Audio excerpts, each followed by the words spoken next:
Salut!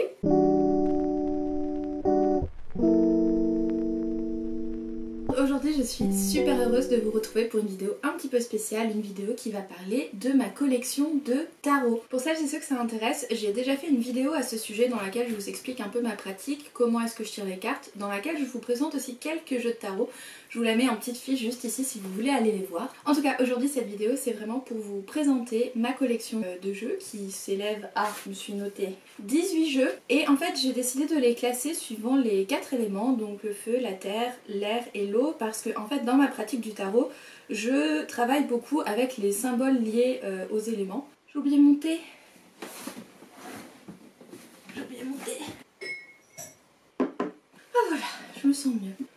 Je sais pas où mettre ça pour pas le casser, je vais le mettre là. Donc je disais, je vais vous présenter ma collection. Ils ont tous pour moi une attache plus ou moins forte avec l'un de ces éléments. Et en fait dans ma pratique du tirage de cartes, je fais...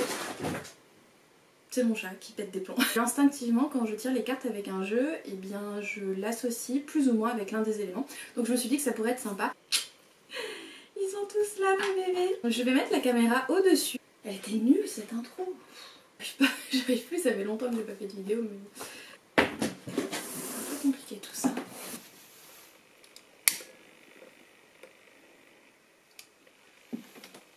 Et donc on commence tout de suite avec l'élément du feu qui pour moi a un rapport avec la puissance, le pouvoir, la mise en action, le fait vraiment de manifester ses désirs et ce qu'on veut entreprendre et d'y aller. D'abord il y a le Modern Witch Tarot Deck by Lisa Sterle. Donc ça c'est la version anglaise, mais je sais qu'il est sorti en français également. Et donc en fait c'est un jeu magnifiquement illustré, on va mettre ça là, qui reprend les imageries du classique Rider-Waite, que je vous présenterai plus tard, mais qui est vraiment le tarot classique, mais avec un twist très inclusif, très moderne, très LGBTQ+, féministe. You're a badass being full of life, love and possibilities. Through this deck, may you find a path to your best self. Donc en gros, t'es vraiment badass, plein de vie, de possibilités et d'amour à travers ce deck. On espère que tu trouveras le chemin vers la meilleure version de toi-même. C'est drôle qu'il y ait la carte de la mort en premier, la carte de la transformation et du changement. Donc c'est vraiment un jeu que j'utilise quand j'ai du mal à me lancer dans des projets, à avancer. Évidemment, toutes les cartes sont à l'envers. Voilà, à trouver l'inspiration, à trouver la force en moi pour faire des choses, pour créer, pour sortir avec des amis, etc. Enfin, dès qu'il est question en fait de me mettre en mouvement et d'arrêter de procrastiner, pardon, c'est ce deck que je sors. Donc voilà, je l'aime énormément, j'adore les couleurs, le fait qu'il soit vraiment inclusif en termes de représentation de genre, de représentation d'orientation sexuelle, de couleur de peau, de type de body, j'allais dire, mais de type de corps. Donc voilà, je l'aime beaucoup. Le dos des cartes ressemble à ça, c'est très joli aussi, il sent super bon en plus, j'aime bien les decks qui sentent bon. Et donc il est accompagné d'un petit livret, alors ça c'est pour la version anglaise, mais qui est vraiment super complet et super... Vas-y tu peux le faire quoi. Celui-là, dans mon cœur forever. Ensuite, pour continuer un petit peu dans la figure de la sorcière puissante, etc., féminisme, j'ai The Literary Witches Oracle. C'est malheureusement la fausse version, la version AliExpress quoi. Je me suis un peu fait avoir sur Vinted quand je l'ai acheté, mais c'est pas mal parce que du coup j'ai pu l'améliorer un petit peu. Donc en fait il est composé de deux sortes de cartes. Il y a d'abord des cartes un peu comme les jeux Lenormand, donc avec voilà des figures comme ça, d'animaux, voilà, d'outils de sorcière, etc. Alors c'est pas forcément des cartes moi qui me parlent beaucoup, surtout que du coup comme j'ai la version cheap, j'ai pas le livret qui va avec, donc c'est un peu compliqué. Mais par contre ce que j'ai trouvé très intéressant, c'est les cartes qui reprennent les figures des sorcières. Pour chaque sorcière en fait on a le nom de la sorcière et un mot associé, donc là rébellion pour Faroxad. Ici on a la dévotion avec Mirabai, enfin voilà. Et en fait je trouve les illustrations vraiment très très chouettes. Et c'est un jeu vraiment que j'utilise comme un oracle. Virginia, salut. Donc voilà, en gros avant ces cartes étaient de la même taille que celle-ci, sauf que j'ai coupé les bords blancs parce que je trouvais ça pas beau. Voilà, je préfère ça, puis comme c'était une version, une fausse version, je me suis dit que, enfin j'avais aucun scrupule à changer. J'ai colorié le bord en noir aussi, et le dos ressemble à ça. Mais je vous dis en fait que j'ai pas le livre. Mais en fait les éditions Autrement ont sorti en hardback très joli Les sorcières de la littérature. C'est une sorte de livre compagnon à cet oracle qui va reprendre chaque sorcière. Alors ils vont pas donner des guidances en fonction des cartes, mais par contre ça va donner l'histoire de la sorcière en question, ce qu'elle a fait, ce qu'elle a accompli, pourquoi on la considère comme une sorcière. Et donc voilà, je trouve que les deux fonctionnent assez bien ensemble et finalement je suis contente de m'être approprié cette pâle copie du vrai oracle.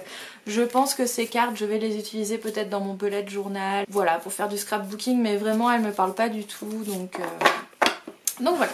Ensuite, toujours dans la catégorie du feu, de la puissance, de se connecter à son pouvoir, j'aime beaucoup travailler avec le Goddess Power de Colette Baron-Reid, illustré par Jenna Della Gottaglia. Donc c'est la version anglaise, je crois qu'il est sorti en français, je sais plus, mais de toute façon je vous mettrai dans la bio les liens vers tous les decks que j'ai.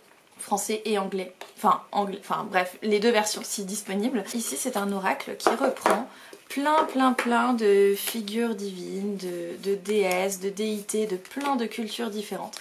Alors les illustrations sont un peu kitsch, mais c'est du kitsch qui me parle, donc je suis assez contente. Pour chaque déesse, il y a un mot associé et franchement il me parle assez. Quand j'ai besoin de me dire voilà quelle énergie je suis aujourd'hui, sur quoi je dois me concentrer, j'aime bien piocher ces cartes parce qu'en plus ça me connecte un peu à mon féminin puissant et donc j'aime vraiment beaucoup ces cartes. Et donc il vient accompagné d'un livret qui est aussi très bien fait, qui donne vraiment des pistes de réflexion super intéressantes. Et enfin, dernier jeu de cartes que je considère lié à l'élément du feu. Il s'agit de l'oracle Cercle des femmes de Lua Terra. Donc j'avais participé à une campagne Ulule pour financer ce projet. C'est un oracle qui, comment dire, nous rappelle qu'on fait partie d'un groupe. Alors ça peut être un groupe de femmes mais ça peut être un groupe d'amis, en tout cas un groupe de personnes avec qui on partage des valeurs et avec lequel on peut justement grandir et accéder à son propre pouvoir et au pouvoir du groupe. Les illustrations sont vraiment trop douces. J'adore ce type d'illustration moderne, un peu avec des couleurs un peu atténuées. Autant les autres oracles ils sont un peu en mode coup de pied au derrière je dirais, autant celui-là c'est vraiment une discussion douce avec une amie, genre c'est comme si on refaisait le monde avec des copines, je l'aime beaucoup. Ah et le petit livret, une fabrication jolie mais je vais pas forcément le voir parce qu'en fait les cartes sont assez intuitives. On peut vraiment faire des lectures sans forcément aller voir le livret et ça c'est vraiment quelque chose que j'aime bien dans ma pratique, c'est ne pas être trop dépendante des livrets. On va passer ensuite au jeu de tarot et d'oracle que j'associe à l'élément de l'eau. Donc c'est pour ça que j'ai mis un petit verre d'eau, histoire d'événementialiser un peu cette vidéo. Pour moi l'eau c'est vraiment un élément, enfin c'est l'élément qui est en rapport avec les émotions et l'imaginaire, en tout cas mon imaginaire, parce que j'associe beaucoup mon univers onirique et imaginaire à mes émotions. Donc j'ai 3 jeux à vous présenter dans cette catégorie. Tout d'abord on a le tarot du funambule de Ciolo Thompson. Alors c'est la version française que j'ai, mais il est paru en anglais aussi. Déjà on est sur un dos de cartes assez sympathique et assez aquatique. Une tranche argentée, j'espère que ça se voit à la caméra, mais voilà la tranche est argentée. Et en fait les illustrations sont très jolies. Déjà elles sont faites à l'aquarelle, donc c'est un média qui a complètement à voir avec l'eau. Donc déjà là on est assez raccord. Un univers un peu de princesse, de chevalier, que j'aime beaucoup et en tout cas qui me parle beaucoup et qui parle directement à mon imaginaire. Ce que j'aime bien aussi c'est le fait que les cartes sont assez blanches. Parce que finalement on complète un peu l'illustration avec nos propres, avec notre imaginaire quoi tout simplement. Ça nous laisse de la place en fait. Alors il est accompagné d'un livret évidemment, bien là, qui est quand même assez conséquent et qui donne pas mal de pistes de réflexion. Par contre je trouve qu'il est un peu trop axé sur le côté divinatoire. Du genre si je pioche l'as de pentacle ça veut dire que je vais avoir de l'argent bientôt. Bon, moi c'est pas trop ma pratique du tarot, je l'utilise plus pour me sonder moi-même et comprendre un peu comment je fonctionne et comment je peux réagir à certaines situations, etc. En gros, pour moi c'est un outil de développement personnel. Bon, le livret je l'utilise de temps en temps, mais sinon je préfère faire avec ma connaissance que j'ai des cartes, parce que c'est le système du Rider-Waite, et en même temps laisser libre cours à mon intuition. Ensuite, on a le tarot des divinités, donc ça c'est la version française qui est sortie chez Le Duc. Ils ont fait un travail vraiment superbe avec ce tarot. Donc on est plus sur des mythes, des légendes, des déesses et des dieux de plein de cultures différentes. J'ai pas beaucoup travaillé encore avec ce deck, mais ce que j'aime bien c'est que vraiment il appelle à différentes manières de voir le monde et de voir l'histoire, les histoires du monde. Les illustrations sont trop belles. C'est illustré par Alba BG. Elle est dingue cette carte de la tour. Et voilà, je trouve qu'il est très expressif en fait et qu'il colle très bien au travail sur les émotions tout simplement. Sur ce qui se passe dans mon petit cœur. Je l'aime trop, je trouve trop beau, j'adore cette carte, elle est trop belle. Et dans ce tarot, je sais pas où elles sont, mais il y a 2 cartes supplémentaires qui sont les divinités blanches et les divinités noires, elles sont là. Et en fait ces 2 cartes correspondent aux 2 faces de la médaille finalement des divinités et des histoires qu'on se raconte à nous-mêmes. Parfois elles peuvent être source d'abandon à soi et le fait de toujours tourner sur ces mêmes légendes personnelles, ces mêmes mythes et de s'enliser un peu là-dedans jusqu'à être noyé par le marasme noir dans lequel on peut être plongé. Et parfois c'est des histoires qui peuvent être moteurs et qui peuvent être source de création. J'aime beaucoup ces 2 cartes supplémentaires, je les laisse dans le jeu parce que quand elles sortent en tirage c'est assez intéressant d'avoir cet éclairage un peu différent. Et j'aime bien les jeux qui twistent un petit peu le système classique et assez ancré du Rider-Waite. Ensuite, dernier jeu dans la catégorie de l'élément de l'eau, il s'agit du Jan Bauer Tarot de chez Los Scarabeo. Alors j'aime pas du tout le dos des cartes, je le trouve moche en fait. Mais par contre, les illustrations sont absolument trop belles. Alors j'avais commencé à écrire le nom des cartes parce qu'en fait le système de nomenclature ne me convient pas du tout parce que t'as le numéro ici et la suite ici, donc ça fait le 6 d'épée, le 2 de bâton, enfin c'était pas évident pour moi à lire. J'ai pas continué parce que finalement j'utilise un peu plus comme un oracle intuitif parce que les illustrations, donc c'est Jan Bauer, c'est un peintre suédois, les illustrations un peu médiévales, un peu fantasy sont exactement l'univers qui me parle, genre ça, la Belle au bois dormant quoi. Et du coup j'ai pas forcément besoin de savoir à quelle carte du système ça correspond parce que j'arrive à tirer des réflexions de l'illustration elle-même. Regardez-moi ça, c'est trop beau quoi. C'est trop beau. Là on est complètement dans le côté onirique, imaginaire. Voilà. Je crois que la notice est en français aussi. Ouais voilà, t'as anglais, italien, espagnol, français, portugais. Dans les jeux Los Scarabeo, généralement c'est souvent comme ça. Mais bon, c'est pas un livret... il est pas ouf quoi. Elle est où ma petite feuille? Voilà. On passe maintenant à l'élément de la terre. Donc j'ai ramassé une petite feuille hier pendant ma promenade et je me suis dit que ça irait parfaitement ici. Pour moi la terre c'est un élément qui a rapport à l'ancrage, au fait de revenir à l'essentiel, de revenir à ce qui nous constitue et ce qui nous fait et ce que nous sommes. L'humus, la terre qui est un peu friable, qu'on trouve en forêt et qui est faite justement de toutes ces feuilles mortes qui se décomposent, l'humus de la terre, c'est la même racine latine que l'humilité. Et en fait je trouve que ça correspond vraiment ça pour moi. L'humilité c'est se remettre au bon niveau, savoir où est notre place, sans forcément se dire que si on n'est pas humble c'est qu'on est prétentieux, mais parfois on peut se perdre un petit peu.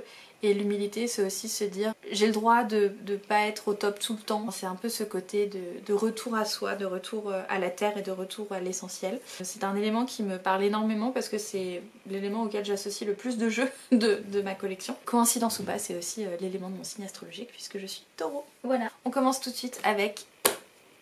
Je crois que c'est mon jeu préféré de toute ma collection. Il s'agit du Oak, Ash and Thorns de Stephanie Burrows et Adam Holler. Three Trees Tarot, volume 1. Il y a un volume 2 qui va sortir et qui va être autour des dragons. Et bien entendu que je vais le prendre parce que déjà celui-ci est magnifique, mais alors le deuxième je pense qu'ils vont faire un travail de ouf. C'est un jeu indépendant et donc je vais vous montrer la bête. C'est un jeu autour de la forêt. Alors il n'y a pas de livret, mais par contre il y a 2 cartes explicatives comme ça, donc avec pour chaque carte des mots clés.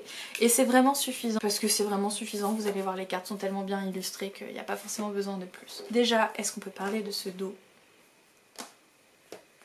magnifique? Ensuite les cartes sont absolument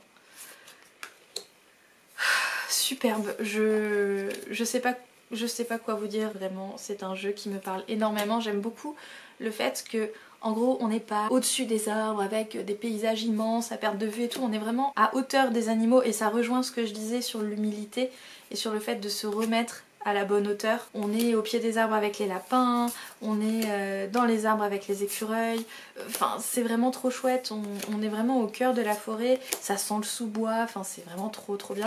Et ce que j'aime bien c'est que c'est à la fois vraiment un retour à la forêt, à la nature, dans tout ce qu'il y a de plus simple et de plus naturel et de plus beau, mais aussi de plus dur parce que les nuits en forêt elles peuvent être compliquées, il peut y avoir de la pluie, il peut y avoir de l'orage, il peut faire très noir, mais il y a toujours ce côté franc en fait de ce jeu que j'aime beaucoup et c'est je pense le jeu que j'utilise le plus dans ma collection parce que c'est exactement ce qui me parle et ce dont j'ai besoin quand je pars un peu partout dans ma tête et dans mes actions. Ça me permet de me faire redescendre et de me dire Alix, calme-toi et c'est quoi l'essentiel quoi. J'adore. Le seul petit bémol de ce jeu c'est que les cartes sont ultra épaisses et du coup ça fait vraiment une grosse pavasse.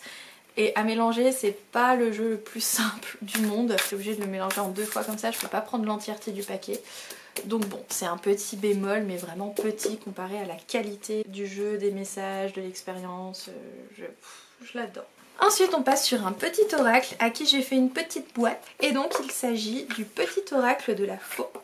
Pardon, j'ai ok. Petit oracle de la forêt. On est dans le sous-bois. Et d'ailleurs, j'aime beaucoup faire des tirages groupés entre ces 2 jeux.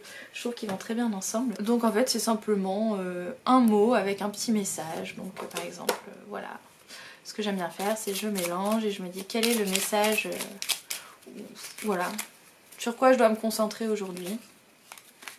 Hop, l'incertitude.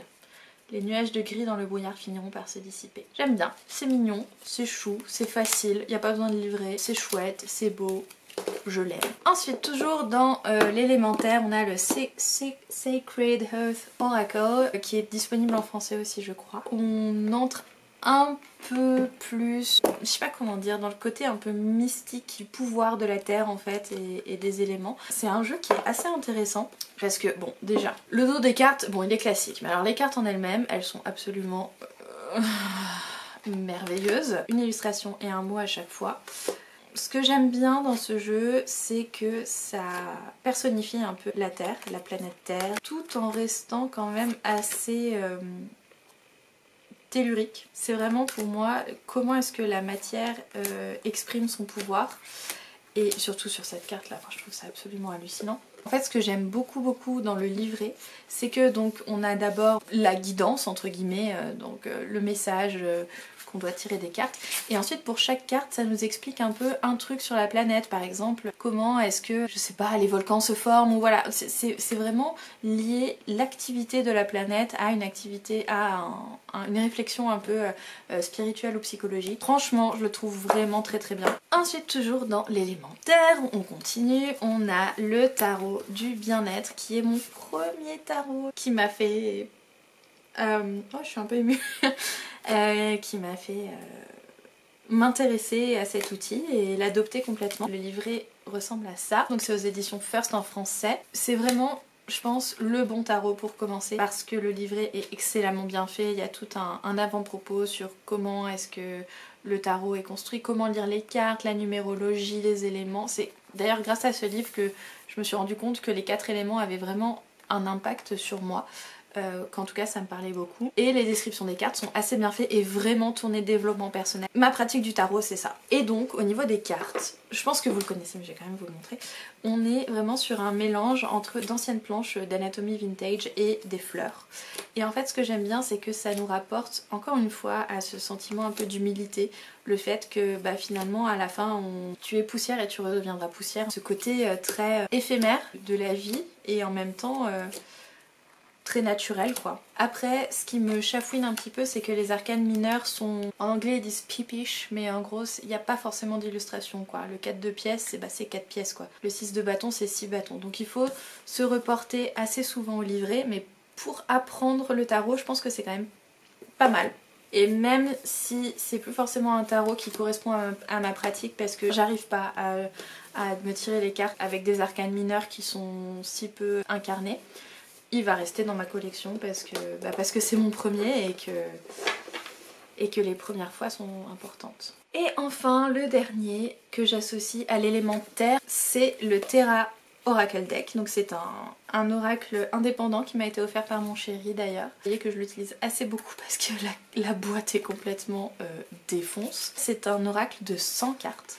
Ce qui est énorme. 100 cartes absolument géniales à mélanger, elles glissent, c'est... Ah j'adore. Ce que j'adore dans cet oracle, c'est que déjà c'est centré sur les animaux. Et en fait pour chaque animal, donc on a une illustration et un mot-clé. Et j'ai pas eu un tirage avec cet oracle qui ne m'a pas parlé. Le choix du mot-clé et de l'animal, c'est d'une cohérence absolument folle. Là, l'observation avec la mouche, parce que la mouche, vous avez vu la taille des yeux, c'est peut-être presque aussi gros que sa tête. Voilà, la joie avec le colibri, voilà le côté excitation, trop content, etc. Et le fait de... Un colibri, je crois que t'as le battement des cœurs qui... hallucinant. La communication avec le howler, donc j'ai pas la traduction en français mais c'est un singe qui a l'air de crier beaucoup. Sincèrement je l'ai mis dans l'élément de la terre parce que c'est autour des animaux et qu'il me permet aussi de me calmer et de redescendre sur terre justement. Mais j'aurais vraiment pu le mettre dans la catégorie suivante parce qu'il me permet aussi beaucoup de réfléchir sur moi-même, sur comment je fonctionne, mes systèmes psychologiques et mes réactions. Je l'adore et en plus de ça, vraiment ce qui est super dingue c'est le livre qui va avec. On est même plus sur un livret, on est sur un livre. On a donc l'illustration de la carte et pareil des pistes de réflexion, mais ces pistes sont vraiment tirées du comportement de l'animal dans la vraie vie. C'est vraiment lié à ce qu'est l'animal, comment il vit, comment il s'inscrit dans son écosystème. On arrive vraiment à se connecter, je dirais, à l'énergie de ces animaux. Une valeur sûre, une valeur très sûre. Je l'aime trop. Et enfin on termine avec l'élément de l'air. Donc j'ai sorti mon améthyste parce que pour moi l'élément de l'air ça a rapport avec l'esprit, avec la psychologie, avec comment notre cerveau fonctionne et comment notre esprit fonctionne et est structuré. Et pour moi l'améthyste c'est ça, c'est une pierre que je trouve intéressante dans le travail un peu de l'esprit, de la psychologie, de l'intuition, etc. J'aime trop ma druse d'améthyste, enfin je la trouve trop belle. Alors on commence, j'ai 3 jeux à vous présenter. Donc tout d'abord on a un oracle qui est aussi un oracle indépendant, c'est le Threads of Fate Oracle. Rose édition, il y a eu plusieurs éditions de cet oracle, il y a eu aussi Shadow édition je crois avec un peu des termes violets. Là ce qui est assez chouette c'est que c'est un oracle qui est basé sur 5 éléments, le feu, l'eau, la terre, l'air et l'esprit. Ça rentre parfaitement dans cette catégorie là. Vraiment quand je me fais des tirages avec ces cartes, je rentre vraiment dans mes blessures d'enfance, mes angoisses, comment dealer en fait avec tout ce qui me constitue en termes de psyché. Donc le dos des cartes est assez chouette. Elles sont vraiment toutes noires et elles sont dorées. Ça reprend pas mal de thèmes, d'archétypes. C'est assez simple les illustrations et le livret est bien fait aussi. Il accompagne bien, il y a des exercices à faire, etc. Donc c'est vraiment pour un travail psychologique je trouve cet oracle. Les anglais appellent ça le shadow work, donc le travail des ombres. C'est rentrer et essayer de comprendre comment nos parts sombres fonctionnent parce qu'on en a tous. Ensuite on a un autre oracle indépendant que j'avais acheté sur Etsy, c'est le Child of the Universe de Être Brita. Je crois que c'est mon premier oracle, je l'ai acheté il y a genre 1 an du coup quand j'ai commencé. Les tranches sont dorées, c'est un jeu qui est surtout axé sur les astres, les signes astrologiques, les phases de la lune, enfin voilà, tout ce qui est un peu céleste. Alors je vais essayer de les bouger pour que vous puissiez les voir parce que je sais pas si c'est très très bien à la caméra. C'est un peu le même principe en fait au niveau des illustrations que le précédent. Soul Solitude. La solitude de l'âme. Enfin c'est... Et encore une fois, ici ce que j'aime beaucoup, il est là. C'est le livre qui l'accompagne. Il est super complet. Il y a toute une introduction sur comment tirer les cartes, quel est le rôle des planètes, des astres, etc. Il y a un peu de notion d'astrologie. Il y a les correspondances avec les cartes du tarot. Il y a la numérologie aussi, que signifie le nombre 2, 3, 4, machin. J'ai pas assez travaillé avec et il est super riche et c'est pas un jeu duquel t'as fait le tour en 5 tirages quoi. Tu peux vraiment travailler en profondeur avec lui. Je vais me faire un tirage d'ailleurs avec tout à l'heure. Et ensuite le dernier jeu que je classe dans la catégorie esprit psyché, il s'agit du Morgan Greer Tarot. Encore une fois un jeu très proche du classique Rider-Waite. Mais en fait quand j'ai reçu ce jeu, je l'avais commandé sur Vinted je crois. Et quand je l'ai reçu et que j'ai fait mon premier tirage avec, ça m'a tout de suite fait réfléchir sur des problématiques familiales que j'ai. Voilà, ma relation avec mes parents, ma relation avec mon histoire familiale, avec mon héritage, avec ce que je crée, comment je perpétue certaines traditions familiales ou comment est-ce que je m'en sépare. Et en fait, dès que j'ai besoin d'éclaircissement sur comment me positionner vis-à-vis de tout ça, c'est vers ce jeu que je vais. Alors je sais pas pourquoi, c'est peut-être parce que c'est un peu le côté... je sais pas, il a un côté un peu 60s, 70s, donc les années de naissance de mes parents quoi. Et je sais pas, c'est mon psy quand il est question de parler de ma famille, à ma famille, voilà, tout ce qui est relation et positionnement familial. Donc c'est pour ça que je le place dans cet élément de l'air parce que il parle à mon esprit quoi. Et donc la transition est toute trouvée avec la prochaine catégorie qui est en fait la catégorie de mes jeux classiques, mes Rider-Waite. En gros, ce jeu c'est le modèle entre guillemets pour tous les tarots qui sortent en ce moment. En gros, je vais vous montrer donc celui-là, lui et lui. Tout cela, ils sont basés sur ce jeu là. J'en ai plusieurs versions. La version classique originale avec les cartes un peu grandes comme ça. On est sur des illustrations très vintage, mais je trouve important d'aller à l'origine des choses et de savoir d'où on vient, bah pour savoir où on va quoi finalement. J'aime beaucoup travailler avec ce jeu, je le trouve assez simple de lecture. Et donc j'ai cette version là, avec le dos des cartes bleues comme ça. Et j'ai deux fois le même, alors j'ai fait une petite boîte pour celui-là, AliExpress encore, hein. Dès qu'il y a un QR code comme ça sur les jeux, c'est qu'il n'y a pas de livret avec et c'est qu'il faut le télécharger sauf que ça vous envoie sur des sites tout pourris. Vous voyez un jeu avec un truc comme ça, c'est une contrefaçon. Mais moi je la trouve pratique cette contrefaçon parce que... Allô? Mais putain... Eh ben, moi je la trouve pratique cette contrefaçon.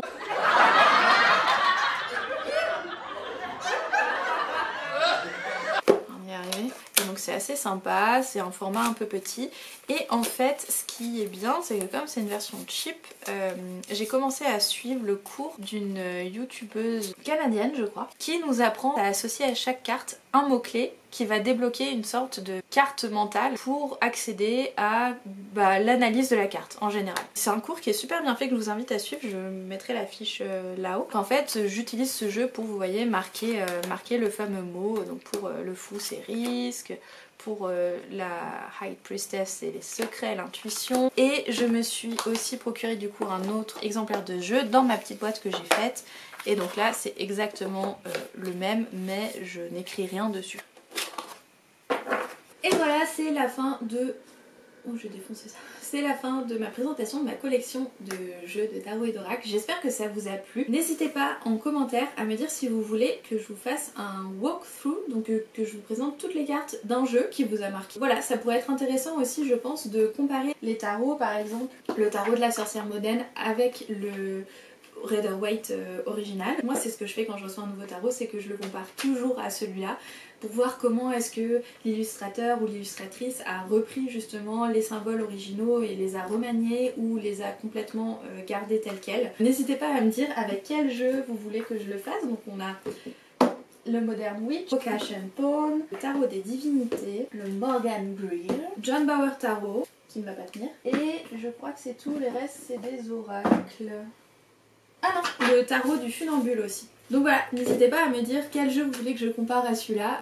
Si vous avez aimé cette vidéo, n'hésitez pas à me le dire en mettant un petit pouce bleu vers le haut. Et je vous dis à la semaine prochaine pour une prochaine vidéo. Salut!